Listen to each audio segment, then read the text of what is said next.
Good evening and welcome to Join News Prime. We are coming to you live from our studios here at Koko Mlemle in Accra.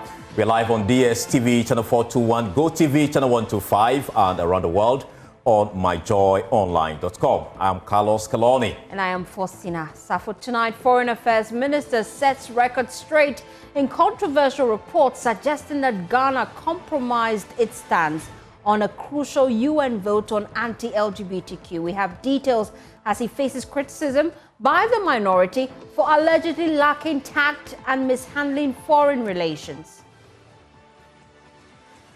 Our National Cathedral's Board of Directors reject proposals to transform project into Cultural Convention Center, reaffirming its original purpose.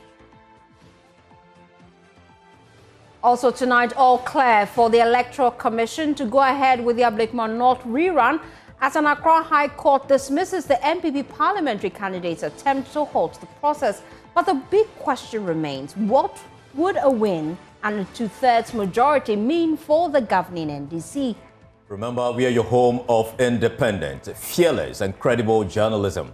We appreciate your company.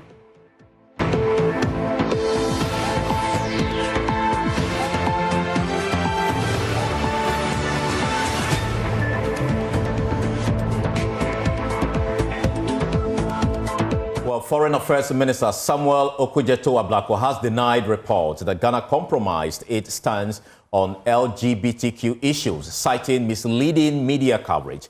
According to Okudzeto-Ablakwa, Ghana's abstention from a UN Human Rights Council vote was misinterpreted. He clarified that the motion was about extending the mandate of experts, not human rights. Mr. Ablakwa emphasized that President Mahama's administration won't deviate from Ghanaian cultural values. Let's first hear the minority in Parliament demanding answers from the minister over the abstention, which sparked a heated debate. Patrick Buama is MP for Okankwe Central. We were promised as a country by the government of the day that they were not going to support that activity. So we expected that Ghana should have taken a firm position on that. And I was a bit surprised to have seen that Ghana abstained. So we'll be asking the Minister of Foreign Affairs and representatives of government as to why Ghana abstained. I intend filing a question to understand the basis of the abstinence. Thank you. There are those who say that Ghana has always been non-aligned with some of those stances. And maybe it was just diplomacy at play, and Ghana just did not want to play out its cards. What do you make of that? Oh, we've been non-aligned on particular foreign policy matters. There's not a foreign policy matter. There's a cultural issue, value issue. Of the new anti-LGBTQ bill, Reverend John Ntim Fordjour is alleging a deliberate attempt by some individuals at the presidency to frustrate efforts to reintroduce the bill in Parliament. Ntim Fordjour and other MPs are seeking to bring it back, though the bill is yet to be gazetted and formally introduced. Myself and a group of 9 friends, 10 sponsors of Human Sexual Rights and Family Values Bill, Private Members Bill 2025, we have submitted the same bill that President Mahama so desired that Ghanaians looked forward to its assenting, but wasn't assented to. We have submitted it to Parliament, and the Speaker of Parliament has approved it for 4 months. For 4 good months, Speaker of Parliament has approved it. It still remains in Parliament, just a letter to be put on it and transmitted for gazetting, an exercise that would take just about an hour to do. 4 months hasn't been done. Clearly, some unseen hands from Jubilee House are hampering the progress of the bill. We will speak up. We are giving them 1 week. After 1 week, if we don't see the bill going for gazetting, we'll begin to expose some people. We'll begin to expose some people who are succumbing to the whims and caprices of the Jubilee House, which are inimical to the progress of this bill. And the double standards of such persons will be exposed. Well, Reverend Ntim Fordjour also slammed Ghana's recent abstention at the UN Human Rights Council vote, calling it shameful. Are extremely disappointed in President Mahama Foreign Minister Okudzeto Ablakwa for going to deceive the entire country, misrepresenting them at the United Nations Human Rights Council. When a crucial decision on LGBT was taken, the president and his foreign minister with their delegation veered from the traditional position of this country, which is known, which overwhelming majority of our people have taken on LGBT, finding it and considering it as abhorrent, repugnant of our values, of our norms, our tradition and beliefs. They go to the United Nations Human Rights Council at Geneva, and in voting on LGBT matters in respect of the renewal of the mandate of the independent expert on the promotion of LGBT rights, they go and say we are abstaining. You see, the dangerous thing about abstaining is that it's not an important matter to you. You are indicating to the international community that one, the matter is not important to you, or the matter is one that you are shying away from, expressing, some cowardice, expressing some form of fear, extreme fear, because you don't want to offend any big player. You don't want to offend any country. You don't want to offend any group of people who are big sponsors of LGBT, who are big financiers of political campaigns, who are big financiers of economic, pursuits, and who are big, top-ups of financing, budget deficits. You don't want to offend them. Perhaps you took money from them and campaigned and won. Well, the Foreign Affairs Ministry has been disputing the minorities' claims. Speaking at the commissioning ceremony for Ghana's new representative to UNESCO, Foreign Affairs Minister Samuel Okudzeto Ablakwa said President John Dramani Mahama will not support values that are alien to the Ghanaian culture. The Ministry of Foreign Affairs has observed that there are misleading reports in sections of the media that Ghana has abstained from a vote on LGBTQ++. The ministry wishes to state for the record that there was no vote on support for LGBTQI++, for which Ghana abstained. So let's get it clear. There was no vote on support for LGBTQI++, for which Ghana abstained. Our ambassador in Geneva has clarified, they have sent us the full report, and they have clarified that the vote was about an independent expert's mandate on violence against women, against people of various sexual orientations. That is what the vote was about, a general vote about protecting human rights. Well, Reverend Ntim Fordjour is a co-sponsor of the new anti-LGBTQ bill, and he joins us live on Zoom. What proof do you have that Ghana compromised its stance at the UN? Thank you, Carlos. Good evening to our cherished listeners and viewers. Indeed, President Mahama and his Foreign Minister, Honorable Okudzeto Ablakwa, know very well the position of this country, the overwhelming majority of our people who find LGBT practices and its promotion as repugnant to our values, to our norms and tradition. From the 2021 Afrobarometer survey conducted by CBD, that 93% of our population do not agree with LGBT activities. They know from 275 members of parliament who held a unanimous decision against such practices. So for you to go to United Nations Human Rights Council and when a milestone, decision is to be taken about whether or not the mandate of the independent experts on LGBT rights is to be renewed, and you have countries like Ivory Coast who have the same position traditionally as Ghana, Ethiopia having the same position as Ghana, the Gambia having the same position as Ghana, Qatar having the same position as Ghana, Malawi, Burundi, Sudan, all having the same, China, all having the same position as Ghana, voting against the resolution, and Ghana moving away from its traditional position going to abstain. Silence means consent. It is the most appalling. It is betrayal of trust. They have misrepresented the aspirations of Ghana. They have misrepresented the position of Ghanaians.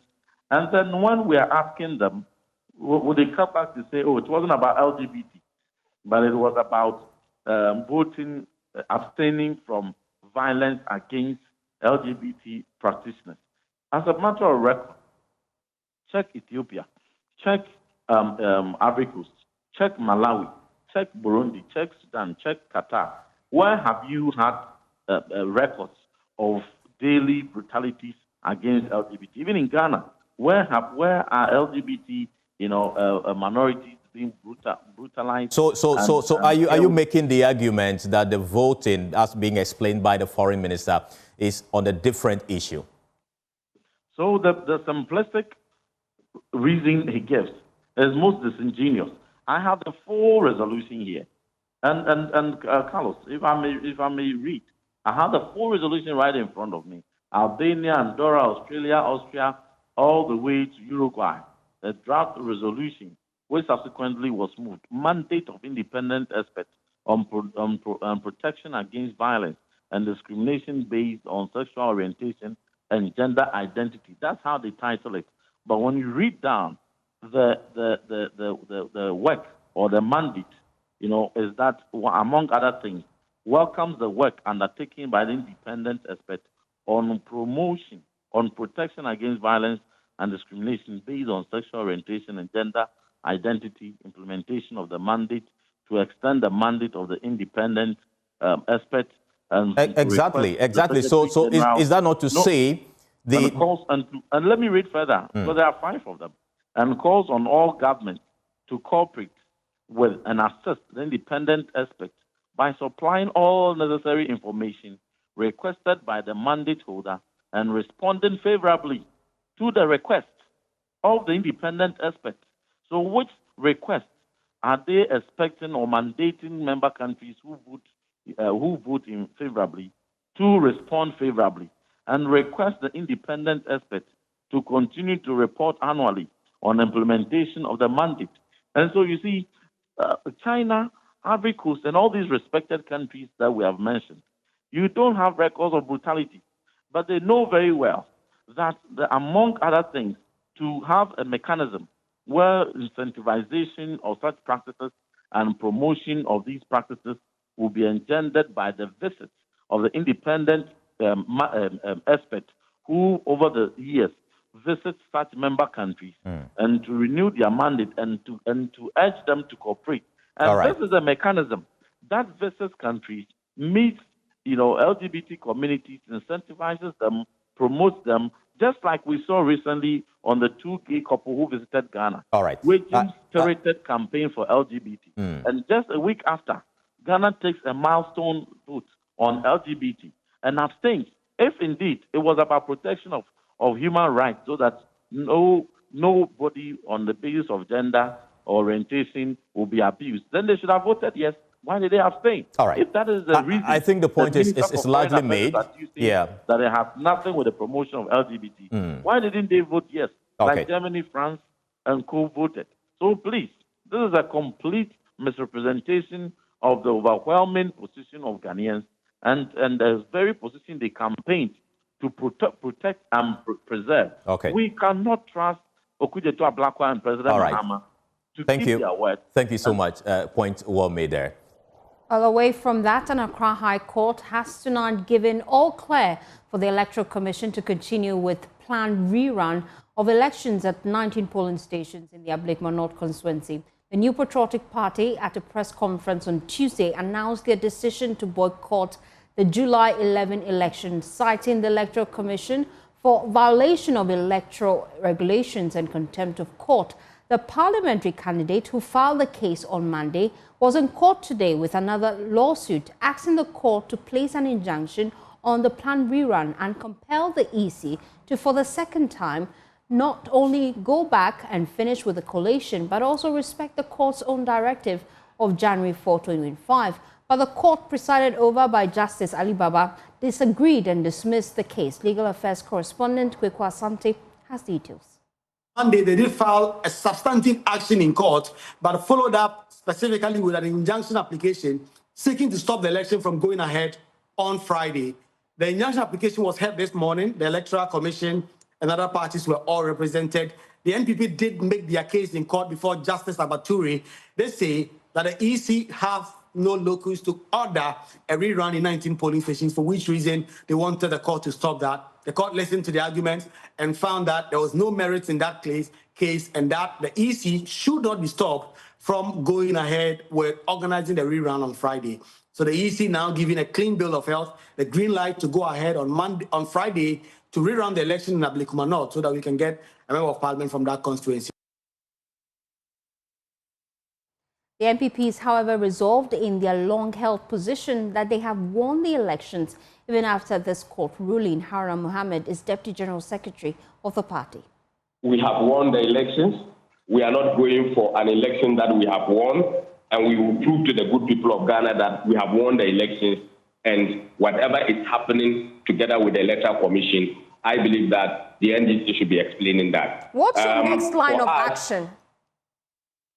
I didn't hear you. I'm wondering what your next line of action would be. You wait when our next action is ready. We will make it publicized for you. You have less than 48 hours to make a decision as to if you partake in the election or lose the seat. What would your party do? As we stand, we are holding the seat. The seat is ours. We are waiting for the Electoral Commission to go ahead and implement the court's decision. The Electoral Commission is clear. They're going ahead with the rerun in 19 different polling stations. Your case in court has been dismissed. As a political party, are you reviewing your stance? Will you still not partake in the rerun coming Friday? We are in court and we will speak when the time is due. How prepared are the constituents themselves ahead of Friday? James Aveje has been engaging some of them.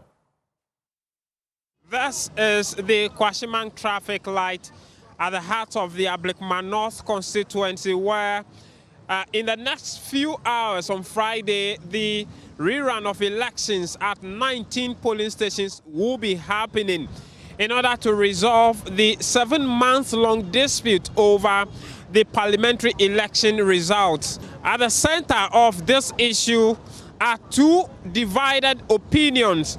For the NDC and the Electoral Commission, they would have to do a rerun in order to get an MP for the constituency. But for the NPP, they have pulled out of the election because they believe a rerun is in violation of the electoral regulations as well as the orders of the court. We are here to gauge the mood of constituents ahead of that election on Friday.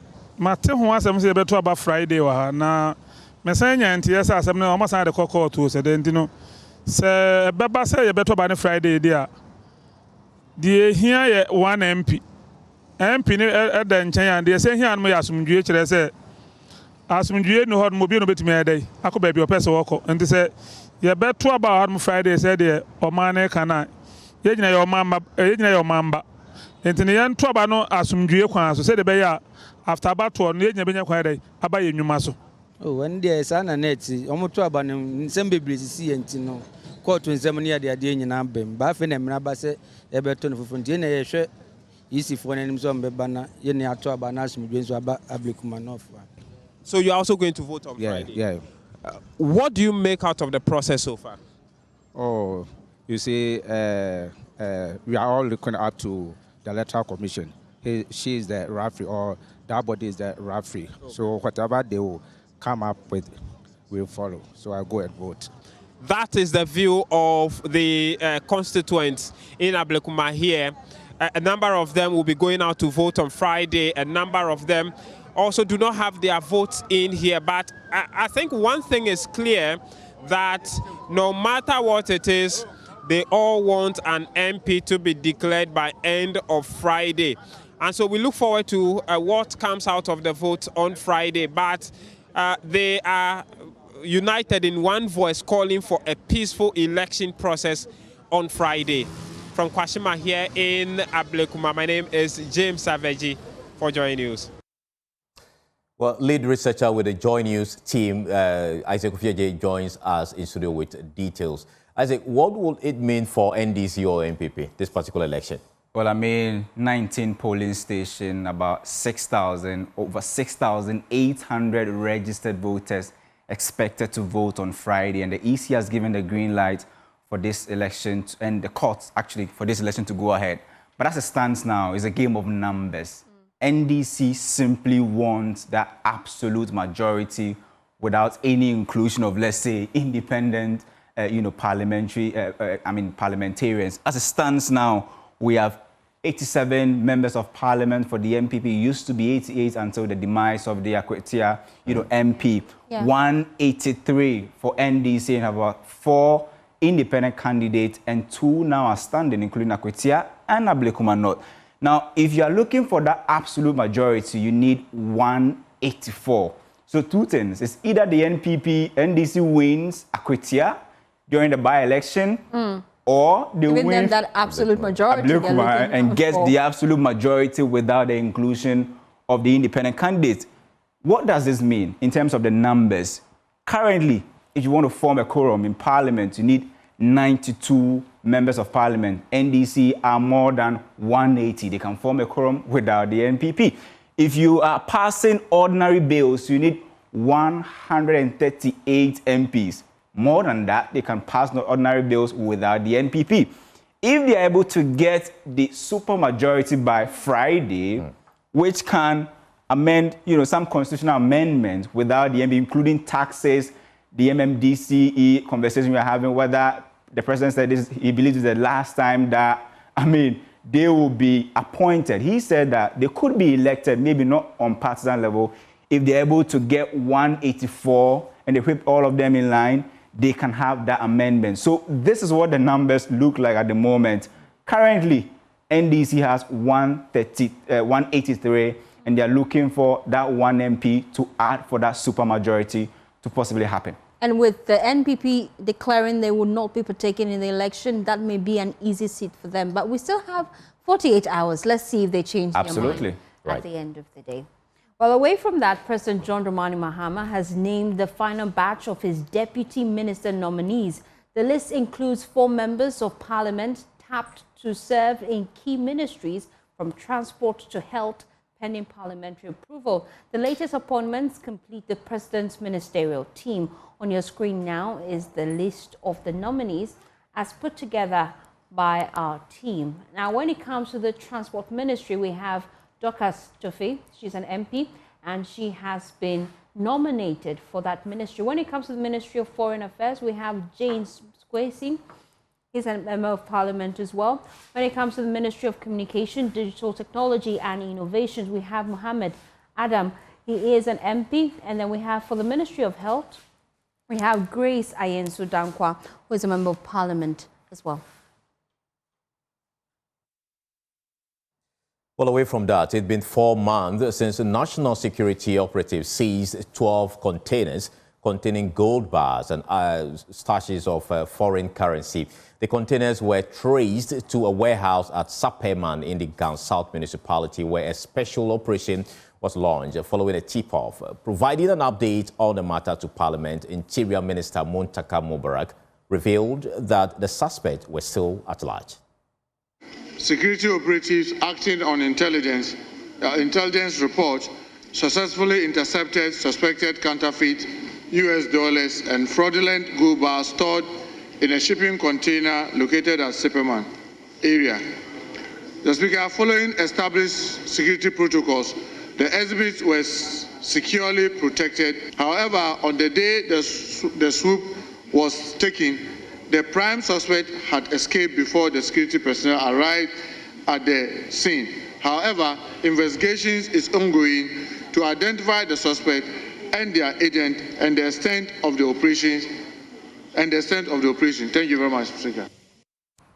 Meanwhile, the Interior Minister has revealed the government is speeding processes to procure new scanners to detect narcotics which enter the country. Currently, Ghana's key airports do not have functioning narcotic scanners and detectors. Body and baggage scanners are vital tools in the frontline operations of the Narcotics Control Commission, particularly at the airport, where the concealment of narcotic substances had become increasingly sophisticated. Unfortunately, the current state of the broken down scanner at the key airport and cargo checkpoints significantly hampers effective narcotics detection and undermine national and international security efforts. Past attempts to repair the faulty scanners were unsuccessful due to severe technical challenges and the unavailability of critical components to service and operationalize the broken down machinery. To remedize this, a cost-benefit analysis was conducted by the ministry, but determined that procuring new scanner rather than repairing obsolete equipment will be the most efficient and sustainable solution, particularly since new scanners are embedded with more robust technology that will make the detection more efficient. Reverend Ntim Fordjour, in whose name the question on the broken down scanners stood, described the situation as unacceptable, insisting government must procure the scanners within 1 week to signal its seriousness about fighting smuggling of narcotics. Past 3 to 4 months, the body scanners for narcotic substances at our ports, at the airport and all the various ports are broken down. So anybody can just walk through and go away with or without substances that are illicit. And that makes it very porous, makes it dangerous, meaning that narcotic substances can easily pass through our ports without it being checked. So it is so urgent. And so we are urging the government that if they find the fight against narcotic substances and its trafficking as one matter that is so important to the country, then they should prioritize funding and release funding as a matter of urgency within next week and get the equipment procured. Away from Parliament, Transparency International Ghana is calling for urgent reforms in Ghana's asset declaration laws. The group is demanding the swift passage of the Conduct of Public Officers Bill, which will make it mandatory for public officials to declare, verify, and publicly disclose their assets. They say the current regime is weak and failing to tackle corruption effectively. Clinton Yeboah has more on the following report. The Ghana Anti-Corruption Coalition's analysis of Ghana's score on the Corruption Perception Index has shown that Ghana's fight against corruption has stagnated over the past 4 years, and its scores have generally stayed below the 50% mark since 2012. Fundraising manager of Transparency International Ghana, Michael Kwame, is pushing for criminalizing conflict of interest, seen as the root of corruption. We need to get to the stage where conflict of interest is criminalized.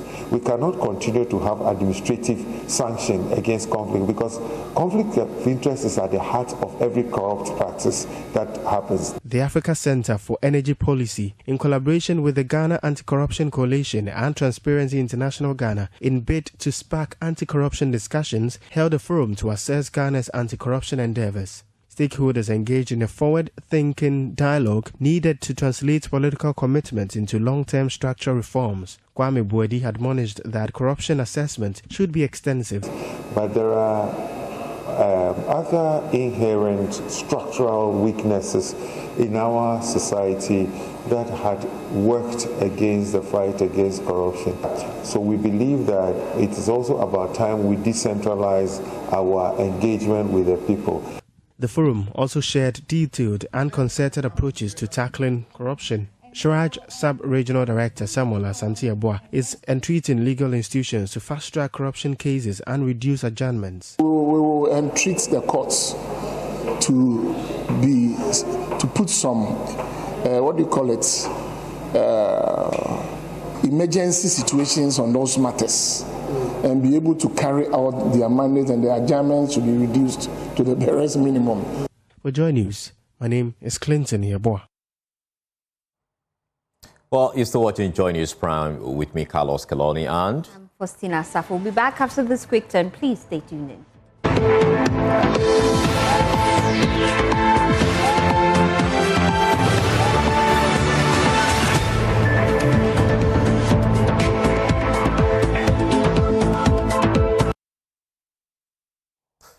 welcome back, and thank you so much for staying with us.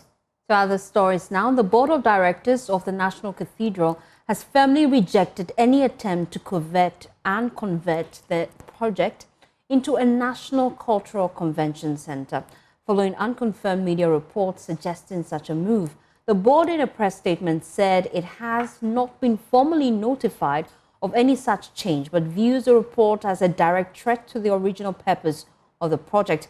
According to the board, the National Cathedral was conceived as a sacred interdenominational space for national religious events, not a multi-purpose cultural venue. Here is the rest of the statement, and it's coming up on your screens. So we're just getting a statement from the board of the National Cathedral. They are strongly opposing rumors that suggest that government may be changing the original purpose of the National Cathedral site. And that statement is on your screen. It says that the Board of Directors of the National Cathedral held an emergency meeting on July 7, 2025 in response to online media reports that the National Cathedral site gifted by the state for the construction of the National Cathedral is to be converted into a cultural convention center. Although the board has not received official communication or confirmation on such a decision, it nonetheless made the following observations. The National Cathedral was proposed to provide a sacred infrastructure for formal religious activities of state, including state funerals and national Thanksgiving services. The President's declaration of July 1 as Ghana's official National Day of Prayer and the organization of the first Christian National Day of Prayer outdoors at the forecourt of the State House provides both the justification and urgency to complete the National Cathedral. The integration of additional elements, including a Bible museum that tells the history and contribution of the church in Ghana and Africa, including the Ghanaian and African diaspora, ensures the cathedral is also developed as a heritage and cultural site that promotes religious pilgrimage and international tourism. And they continue to say the site for the National Cathedral was gifted by the state to the National Cathedral of Ghana, incorporated as a company limited by guarantee, with the deed to the land transferred to the company.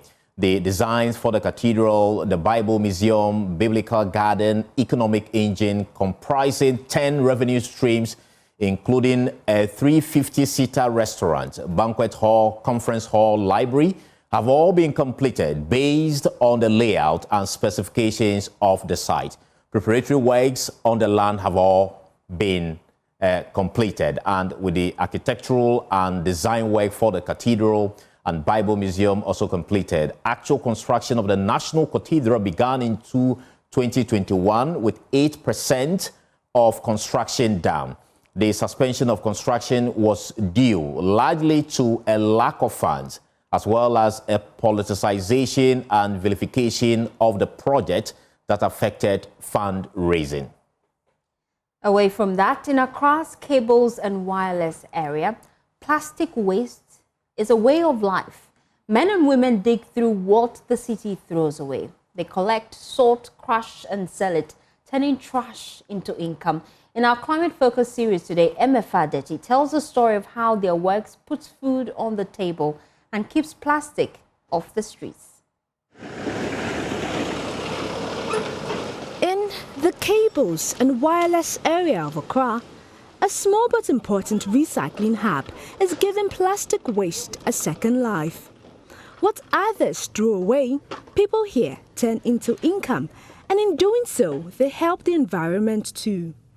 This one will melt it, they will do take away, black quality. Interesting.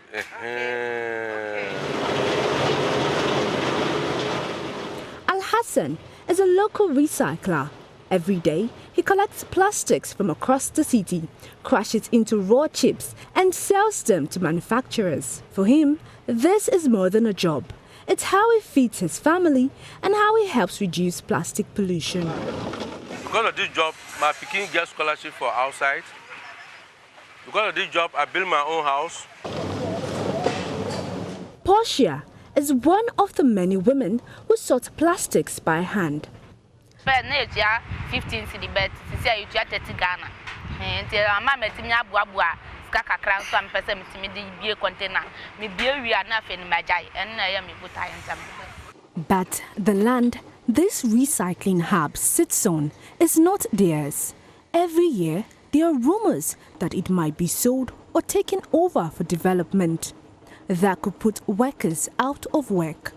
We have petitioned to the government to help give this land for us to create an industrial village for the informal sector where we have a permanent place. Plastic that once choked gutters and landfills is now raw materials for building, packaging and household essentials. Their efforts may be small scale, but they are making a big difference in reducing pollution and protecting the environment. MFA Aditi's report for Joy News. Well, the Ministry of Roads and Highways says it is committed to completing the Ofankonsam Road, despite owing a contractor $70 million. PRO Nasser Ahmediati says the contractor has mobilized or remobilized and is working to ease travel on the vital 37-kilometer stretch. Government also plans to release 4 billion cedis to get contractors back to work nationwide. But commuters say the road remains in a dire state, riddled with potholes and craters 1 year past its deadline. Frequent track breakdowns continue to cause long traffic delays. Emmanuel Giveno reports. This is no ordinary road. It is one of Ghana's most critical corridors, the 37-kilometer stretch linking the capital Accra to Nsawam and further into the middle and northern belts. But for years, this road has been in a deplorable state. Ridwan Kasim Jamal is a driver and should be in Burkina Faso by now. Instead, he's been stuck here for the past 2 weeks. My car just twists left and right and my cross members broke it. That's why that my car has been imbalanced like this. So it's the road that is not good. It is not just cars breaking down. It is the people too. Drivers, traders, passengers choking on dust, spending hard-earned money, yet the road stays the same. And if you look at the nature of the road, it's very bad. If it rains, you can't pass here. And without the rains too, there's too much dust here.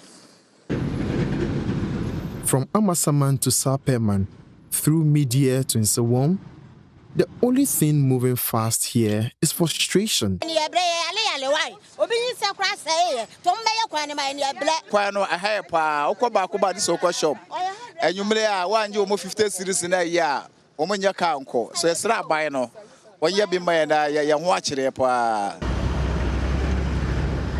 To the people who live and work along this stretch, this road is everything. It's their livelihood, their link to markets, their way to the hospital when someone falls sick. So they ask, how can a road this important, one that feeds Accra, carries the north to the south, be left for this so long? Emmanuel Giveno, Joy News, Nsawam. The ministry's public relations officer, Ahmed Yate, confirms that contractors working on the Ofankonsam Road are back on site despite government owing them $70 million. He spoke to my colleague Kojo Brace on Newsdesk. These are not monies that have been thrown away, but it's because of the way contracts are written in this country, which says that if somebody raises a certificate and you don't pay after a period of time, 30% interest accrues on it. So this, as a result of the 30%, we are made to pay 15 billion on road fund alone.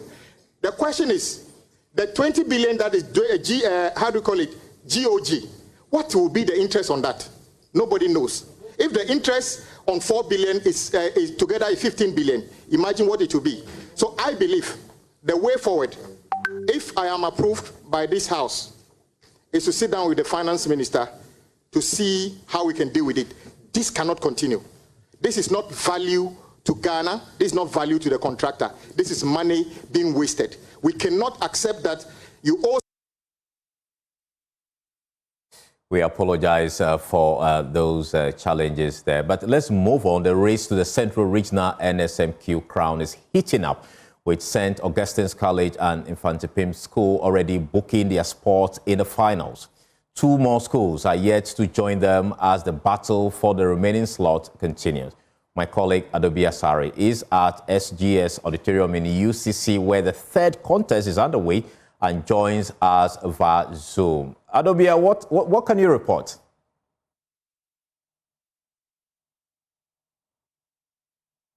Adobia, kindly unmute. Hi, Carlos. Are you able to hear me now? I can hear you loud and clear. Okay, so the 3rd contest of the day has ended. It ended some minutes ago, but unfortunately, we don't have the students here. And it was University Practice who emerged winner of that particular contest. They were in there with Ghana National College, Winneba, Mankesim, and Senior High. Now, that contest was quite interesting because at the start of the contest, Mankesim Senior High was leading in the first round with 23 points, and University Practice took over in the 2nd round, and then in the 3rd round, and then in the 4th round, acing the riddles and then winning the 3rd slot of the day. Now, the 2nd slot contest for the day was the most anticipated contest because in there were reigning regional champions and reigning national champions. That's Adizadel and Nfansepim. They also met at Palm, St. Andrews, and Asin State College. Now, it was intense because in the first round, Adizadel was leading with 26 points, only for Botre to take over in the 2nd round with 29 points. In the 3rd round, they were at neck and neck. They had the same mark of 42.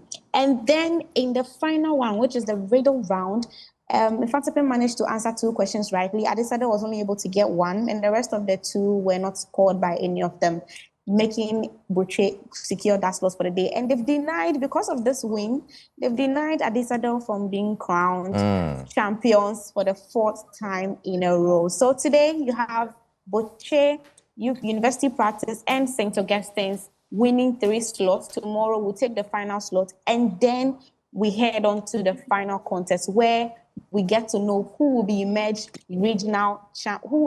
as regional champions tomorrow. Okay, thank you so much, Adobia, for those updates. We'll take a shot. Well, it's showbiz time, and Becky Beggs is in studio. Hello to you, Carlos. We miss you around here. I know.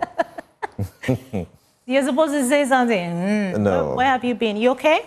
You're doing okay? I'm okay. All right. Okay now, so, since you're okay, we can talk about Calibos. He's been doing some media rounds because he has a movie that he's promoting. He stopped by Joy Prime this afternoon, and he's been talking about how celebrities should treat their, colleagues as well, and also the fans. He's been talking about how you can be kind to that fan, because he was once shared a story about how he was once a fan of Majid Michelle. Well, let me just not, tell you the story. Here's Calibos. It pays to be nice. And I've always had this thing in my mind that before coming on screen, before starting my career as an actor, I used to idolize a lot of people like John Dumelo, Majid Michelle. You understand? Majid cried in the moon, so I had his pictures in my room and all that. So I know the fun and the excitement of a fan when they see a celebrity. So I don't think me growing into becoming one, I shouldn't give someone who idolized me the opportunity to get close. I don't see, because if they are not giving you that accolade, you are no one. Yeah. Do you understand? Yeah. So I've always never had to question that moment of, and trust me, it doesn't even take long. 1 minute, 2 minutes, pops, you've had a chat, take pictures, they go, you've given them memories to cherish. So why would you deny that? Was right there. He's also been, talking about the movie that he's promoting. He's explaining to you exactly why you should watch this. A Kiss Too Late is a movie you should be looking forward to, because Yoshuli Calibos is in there, and so you don't have to miss it. But Carlos, the embassy of the Republic of Korea in Ghana has launched the 2025 edition of the Korean Culture Festival with a groundbreaking theater production titled Sima Jolly, which will serve as the centerpiece of this year's cultural celebration. Here is Latif Abubakar. My experience has been more of cultural diplomacy. That's what I'm focused on. So based on the works we've done, we reach out to them and they are willing to partner with us, and they are willing to partner with us to promote cultural diplomacy between their country and Ghana. And for me, the interest has been how best would I be able to put a spotlight, an international global spotlight on Ghanaian talents. Because I feel we have so much. We are rich when it comes to our stories, we are rich when it comes to our heritage, and we are rich when it comes to our talents. How am I able to put a spotlight on it? And with my networks with the ambassadors and the embassies, I feel, let me just take advantage of it for the benefit of the nation and for the benefit of the creative industry. And I think that is basically what is happening now. With a selection of the stories, I focus more on trying to get what is the most popular stories in those countries that I want to adapt. So you have 2, 3. So for instance, the Koreans, they gave me about 4 different stories. I had to read through all those 4 stories and then based on that, do a research also with regards to the popularity and what other people who have read the stories could say. So I had to do that. And it came out that Sim Majole, which is originally Sim Sean, is actually one of the best and most popular novels in Korea. And I decided to adapt that one into a Ghana setting.